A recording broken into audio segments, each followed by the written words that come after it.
Former employees of a Virginia Beach animal rehab center at the center of a fatal dog mauling are speaking to 13 News Now tonight.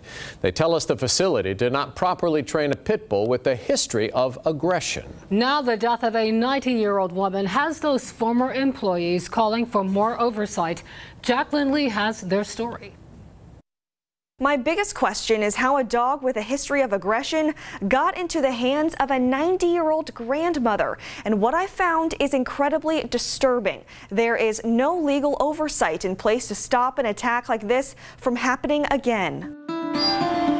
Virginia Beach Animal Control calls it one of the most gruesome attacks it has ever investigated. A recently adopted 1-year-old pit bull named Blue mauled a 90-year-old woman to death. He was a powerful dog. And former employees of the center where the dog came from are now speaking out. I knew that something like this was going to happen. Everybody did. So I wanted to know where Blue came from and how he got into the hands of a 90-year-old grandmother. After doing some digging, I learned his journey began in New York. A charity posted Blue's name and profile online, stating Blue's owner surrendered him to the Manhattan Animal Care Center after he bit a child. Blue was set to be euthanized, but then was saved by a Pennsylvania rescue named Animals Can't Talk. So from New York City, Blue traveled to Stroudsburg, Pennsylvania. This is the online fundraiser that Animals Can't Talk Rescue created for Blue and another dog. And as you can see here, they wanted Blue to receive training for socialization and impulse control.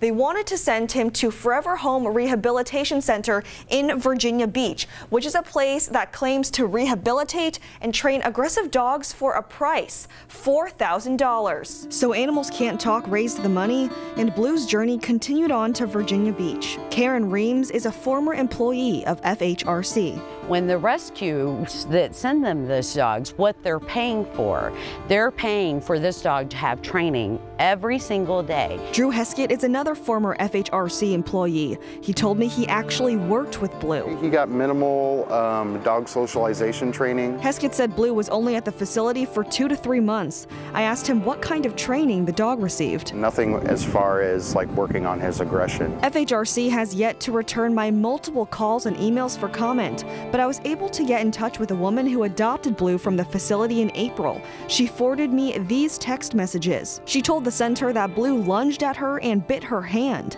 Due to his aggression, Blue was once again surrendered by his owner. How many times was he adopted out?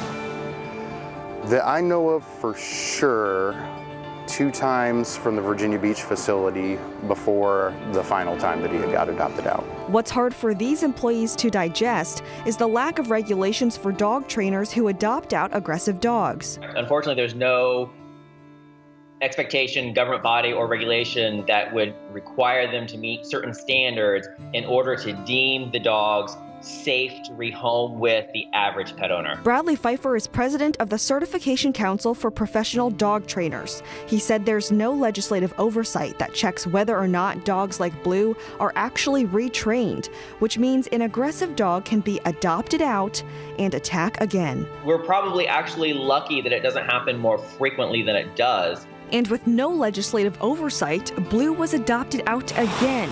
This time, his final stop, he went to a family that lived on Bunker Hill Lane.